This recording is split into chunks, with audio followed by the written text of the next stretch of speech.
everyone. This video is going to be about my favorite books, my personal favorites, which have really helped me through everything.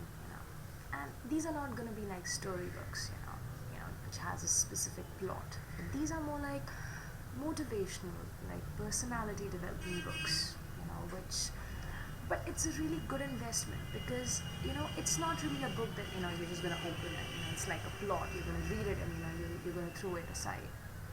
It is something that you're actually going to learn from. It's a good investment, as in that whenever you're going through a rough time, you can always go back to these books and read them. And trust me, every time you read these books, you're going to feel like you're learning something new. That you missed it. You're always going to feel like, oh, I missed this one, when you read it again. So the first, not the book, but the author is Robin Sharma. I think he's a lifesaver. I think he's an absolute genius, because he really helped me at a really bad time in my life. His books helped me.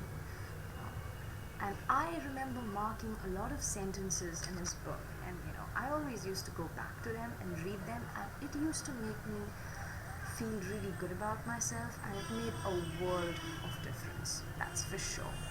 So I would suggest you read all of his books, because all of them are like amazing, absolutely amazing. Okay, the second book that I would like to talk about is here with me. It's called The Magic of Thinking Big. Okay, The Magic of Thinking Big. Now, I feel that in the kind of society that we live in, if we talk about India, a lot of us, live very mediocre middle class lives. We have a mindset of limited achievement, as our, former president, Mr. APJ Abdul Kalam said. We have a mindset of limited achievement. We see our parents slaving, to give us a good life, and all we want out of life is like a good degree, a good job, and that's about it. Suppose if you're from a, you say, if you're from a simple state like a small town, then you would anyway be compelled. You would see people around you going for either engineering or medical or being a lawyer. That's about it. Suppose you're a great singer, you have a lot of potential. Your parents are going to tell you, okay, beta, keep it as a hobby, but take a degree. Degree is very important, and I agree that degree is important. But if you don't pursue your dreams, if you have that strong feeling that you can be a very good singer, you can be a very good writer, then you should go for it. And this is a book that actually teaches you that.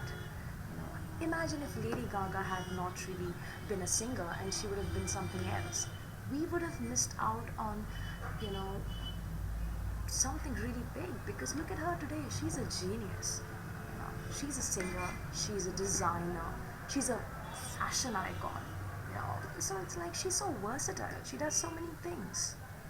So this is one book that teaches you that, whether you're in the corporate sector or in the entertainment industry or anything.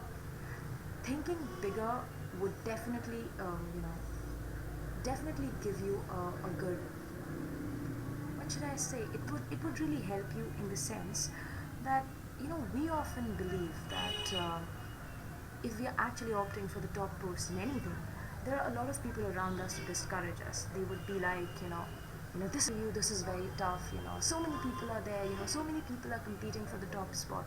But that is not actually true, and this book teaches you that. 60 to 70% of the people actually apply for the mediocre jobs because of these discouraging forces around them. They feel that they can never be that. So you only have to compete with like 30% of the people. That is not so tough. Okay, the third book is called The Leader in You.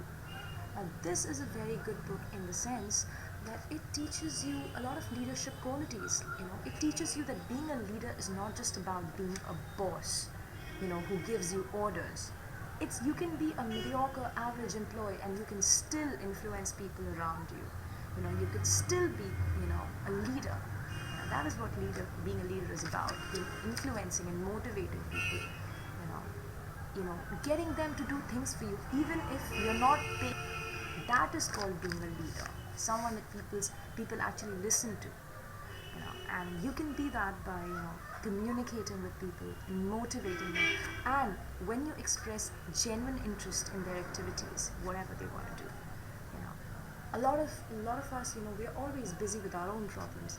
And if there is this one person who's going to go up to another person and he would be like, I heard that such and such thing happened to you. Are you all right?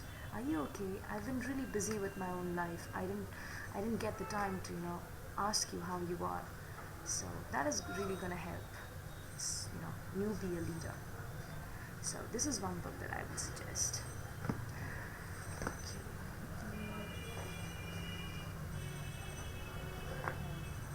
Just a second, my battery is died. So where were we? Okay, the next book, actually very special to me because it is my grandmother's book. Yay! The book is called Women in Indian Politics. Now, this is not a motivational book, but this book is for every person who wants to understand what womanhood, feminism, and concepts like these are all about.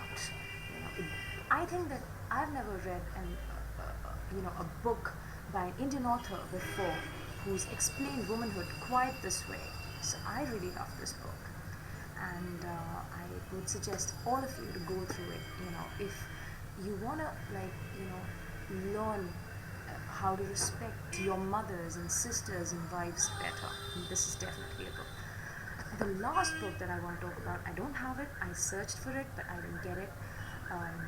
It's called 31 Days to a New You, and it's by Abhishek Thakur, and it's a great book. It's a very thin book. It's something that you will learn a lot from. So I would really suggest you to go through that book. Well, this is about it. These are the books that I wanted to share. Please go through them and tell me what you think, what you learned from them, and take my word, it's going to be an amazing investment if you invest in these books. Thanks a lot. Bye-bye.